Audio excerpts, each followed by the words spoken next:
In the second section of this video, Zach has asked me to interview Mr. William Martin, who is the land reviewer here in Horry County, and we're going to discuss some improvements and upgrades that they're going through the county right now and that they're discussing in the future.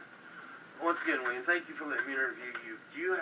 Can you give us an idea of any projects that are upcoming, what you guys got going on? Yep. What we have here at the county is if you have a wooded lot that you want to develop, and it has protected trees on it, we have ordinances that protect oaks and other trees of interest. So if you want to if those trees are in the way of your project, you can apply for those trees to come down. When you do that, you have to submit a tree survey, and we'll review it. And obviously there's mitigation that's going to be involved. What we have is there's a lot of lots that have a lot of large trees on them, and what we may do in a situation is get a landscape plan submitted that would work, and then there's a certain amount of inches of protected trees that we're going to have here.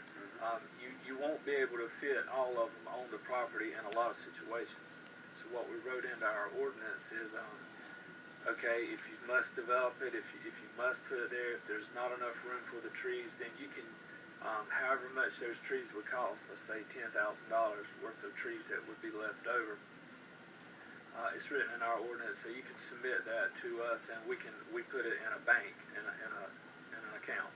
And what we'll do is, if you'll notice on 501 and in Garden City right now, what we're doing is we have that money. We had like $50,000 in it this past year, and what we've written into the ordinance is that pretty much every year we'll be spending that money.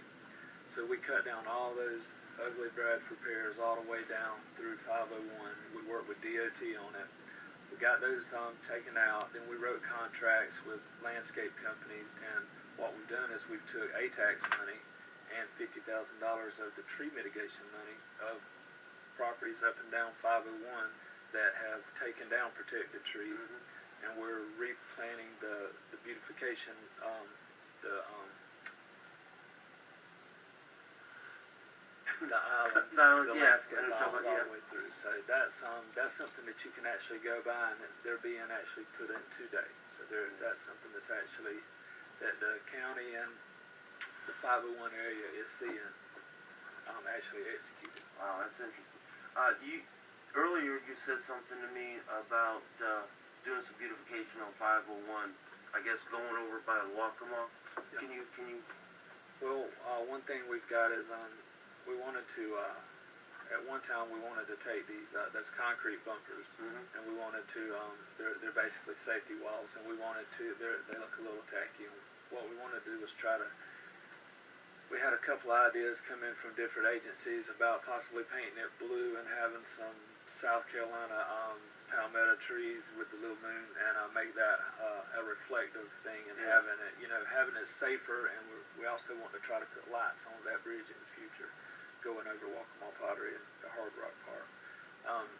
That's a little ways out right now. Yeah. I mean, just that paint is like over $500,000, and it has to be redone every 3 years. So that's not, the lighting is in the near future, but probably the paint's out of the ways.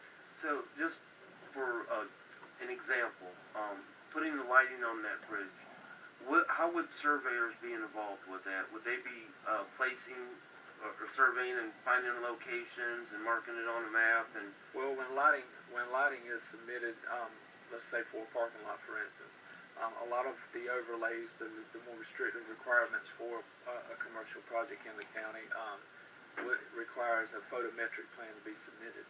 So you've got lamp posts and with certain luminaire lights and certain wattage lights that once they're submitted, they have shoebox lighting. There's different types of lighting fixtures, and what we have is ordinances so that certain amount of lighting, certain luminaire foot candles cannot bleed over to a separate property. So you have a plotted, basically a plotted plan or a survey of how the light's going to reflect. Like it may be a 10 over here brightness and a 7 over here. So those lights are coincided with the strength of the light, and the width apart, and the fixture type. So that's something that the lighting would have to be plotted out, and the same thing with a road. Yeah. I mean, you just can't put any type of lights over a bridge. Some of them are going to be blinding. They have to be special type lights. There's requirements on certain glare, certain types of glare. So those are all things that would have to be done. It seems like there's an awful lot of different regulations and codes and things like that. Is there one general place a surveyor, a student, or anybody can go to to check these codes, to know that when they're making a design, they're doing the correct thing? Well, obviously the first thing you need to be doing is finding out who the municipality is, who is the controlling body in that area. If you were doing a project within the county, first you would submit the requirements to us, and we would look at it. And we have all of our stuff on OrieCounty.org website.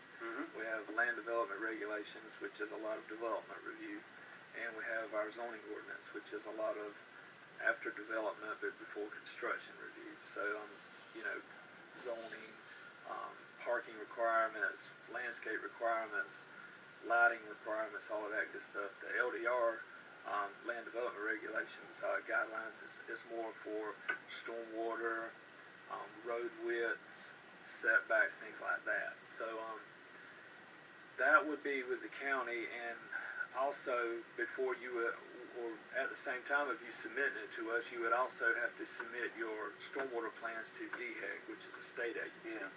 So basically those plans usually come to us first, we review them and send them off to DHEC.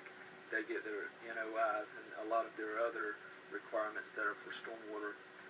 Those get submitted back to us, and then once the state is okay with them, then we review them and approve them. And once we're both good with them, then they go back to the developer to actually construct. So it's according to where you're building at. Yeah. So there's a lot to know, a lot to look into, and make sure that you're doing that. Well, once again, I want to thank you and appreciate you letting me interview. Yes, sir.